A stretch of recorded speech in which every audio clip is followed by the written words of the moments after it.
Before I get to me, I need to start here. There's a story people began telling in our town of Casper. They call it the tale of Sam Fuller. A while back, Sam and his little brother Toby were playing by the lake. Sam was using a rock to write things on the sand, and Toby was playing with his new shark toy. It didn't take long before another group of kids came around. They started making fun of Sam.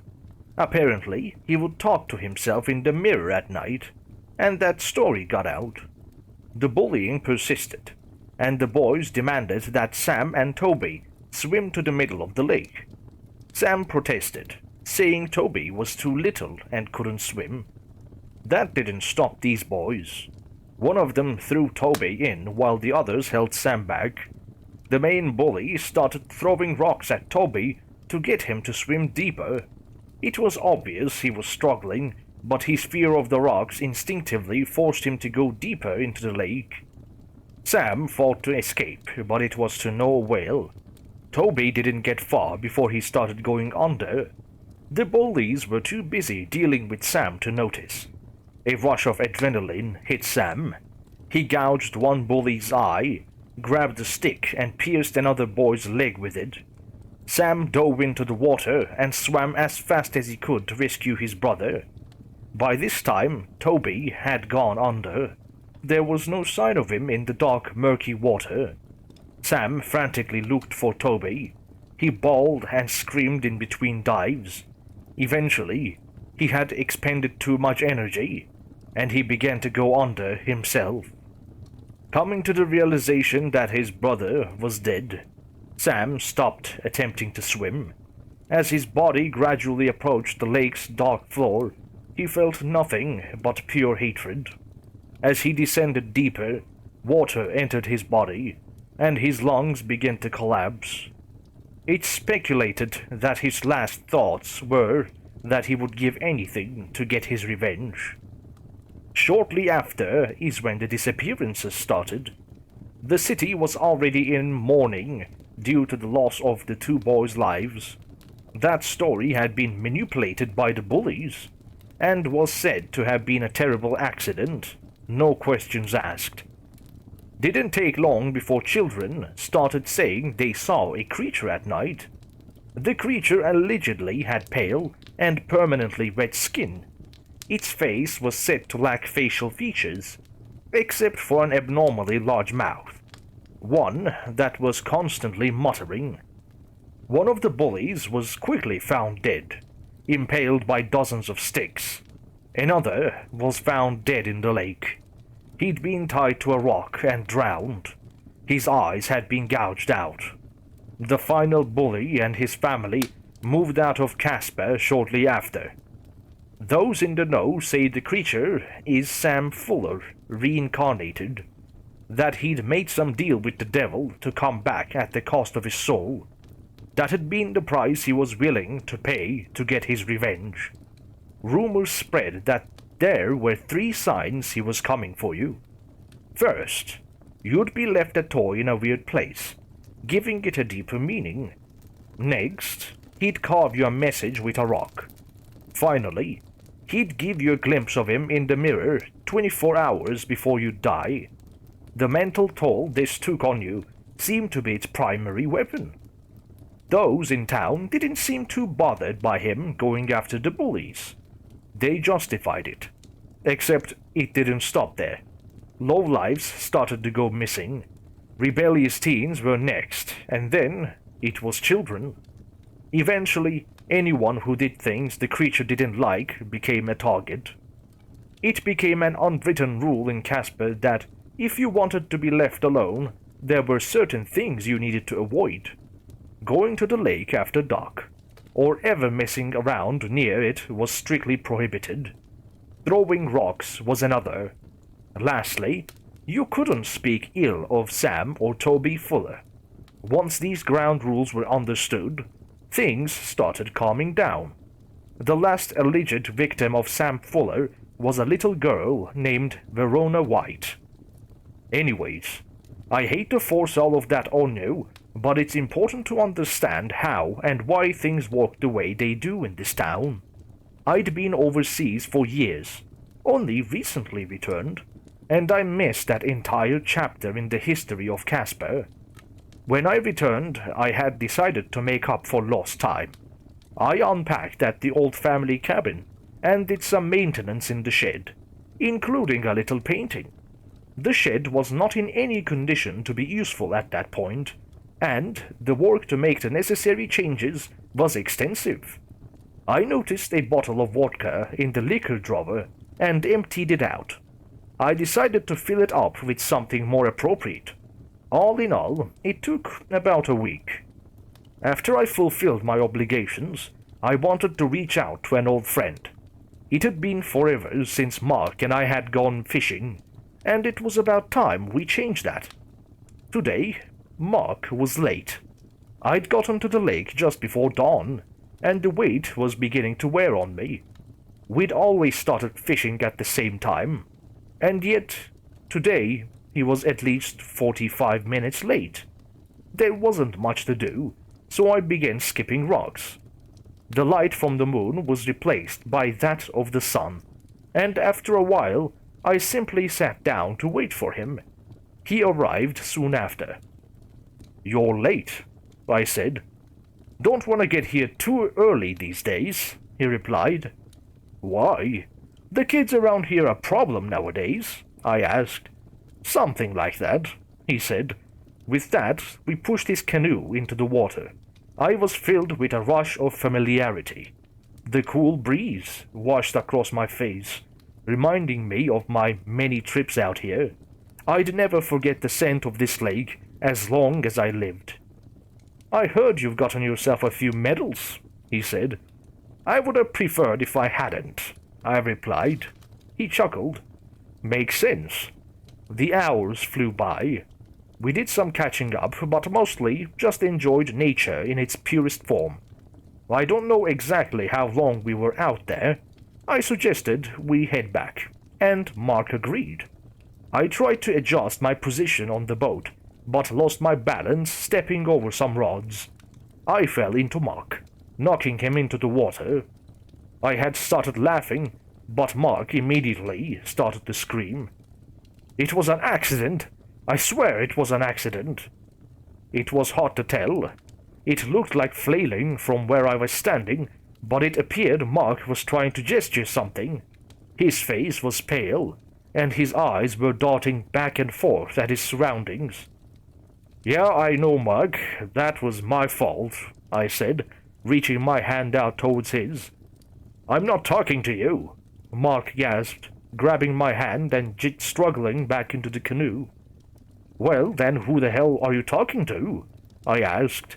That's when he told me all about Sam Fuller. "Really? That's a pretty unbelievable story, Mark," I said. "I have a family, Grayson. I'm not risking anything," he replied. "Fair enough." We made our way back to land and said our goodbyes. I gazed upon the lake once more to admire its beauty. Then I started to chuckle. Sam Fuller, the lake creature. Yeah, right. I made my way back to my truck. I was going to be hiking later and figured now was as good a time as any to change into my boots. I grabbed them out of my backpack and began to put them on. As I did so, my right foot met some resistance. There was something inside. I pulled it out. A shark toy. What the hell? I pondered what this could be. Oh, I see. I was being messed with. A shark in my boot. A predator was afoot. Talk about on the nose. I laughed it off and went on my way. I placed the toy in the passenger seat of my truck. I called up my old flame Molly to join my hike. It had been forever since we'd seen each other, and she had always loved hiking. We spent the day laughing away at all the good times we'd had. It was really good seeing her again. I dropped her off at home and kissed her goodbye. It had been a great day. That night, I had trouble sleeping. There were these loud scraping sounds outside. For the life of me, I couldn't figure out where they were coming from. The old cabin didn't have any neighbors in close proximity. When I awoke the next morning, I got my answer. Something had been carved into the pavement. It was the word, next. Well, that's just perfect. If Sam Fuller was real, he worked quickly. If he pops in my mirror, I know exactly what I'm going to do. Hand him a bill for this shit. The rest of the day went by without incident. I bought some ammo and put it next to the gun rack in the shed, just in case. Before I knew it, the sun had come and gone. I was brushing my teeth when I noticed something out of the corner of my eye. My eyes darted in that direction, and I saw a glimpse of something horrifying. In an instant it was out of sight, but the details had been seared into my brain. The pale grey skin, dripping with water, the absence of facial features except the mouth, that disgusting mouth, extending the entire width of the face, each part of it moving autonomously, as if it were a combination of different mouths, each trying to tell its own story, bending unnaturally to do so. I gently left the bathroom and surveyed my surroundings. There wasn't anyone there. I looked down to my left and noticed that some of the carpet had darkened. It was wet. So, he was real. The rest of the story must be true then as well. He'd be coming for my life in 24 hours. For the first time, fear had begun to creep in. It was really hitting me now. I was going to be haunted by an entity of unknown strength and ability. It's quite possible that this was my last night on this planet. I had to ask myself an important question. If this was it for me, how did I want to spend my last day? I tossed and turned all night, contemplating the answers to this question. I awoke the next morning around 6 a.m. I had roughly 16 hours to live. Despite all the tossing and turning, I realized that at my core, I am truly a simple man. I didn't have many desires. After I awoke, I went fishing out on the lake again in an attempt to ease my nerves. By the time I got off the lake, I had 10 hours to go. I drove around town, remembering the days of my youth and all the good times I'd had in Casper. 8 hours to go.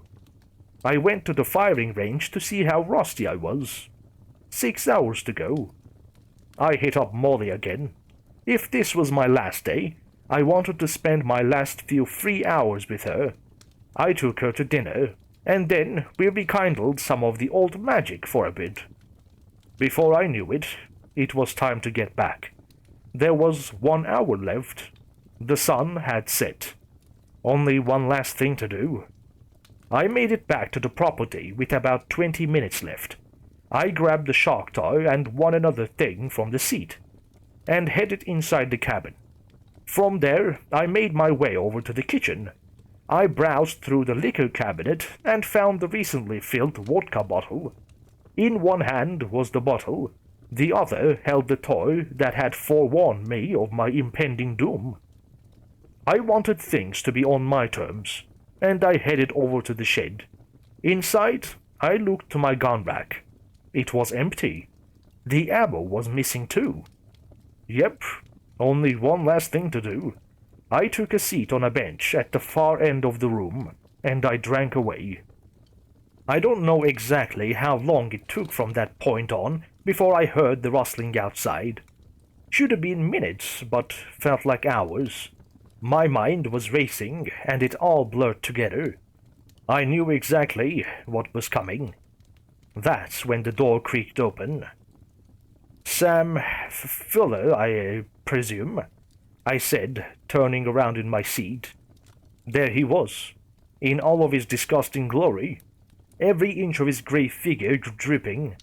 Now that I had a good view on him, I noticed his limbs appeared elongated, and that his joints allowed a greater range of motion than any human had. His mouth widened, forming what I could only assume was a smile as he took a few steps closer to me. My gaze moved from his head to his feet. Allow me to introduce myself. My name is Grayson White.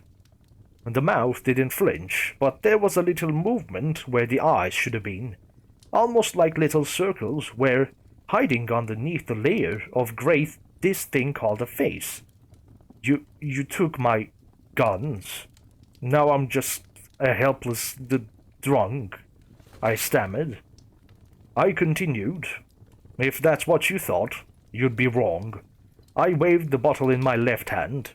This is actually water. I've been waiting for you, you piece of shit. I instantly threw the toy I was holding in my right hand to the left of the creature, drilling the wall, hitting a button painted white. The floor beneath Sam folded downward, and he fell. I slowly made my way over to the rectangular hole in the floor and peered down. There was Sam, his body impaled en masse by sharpened silver spikes.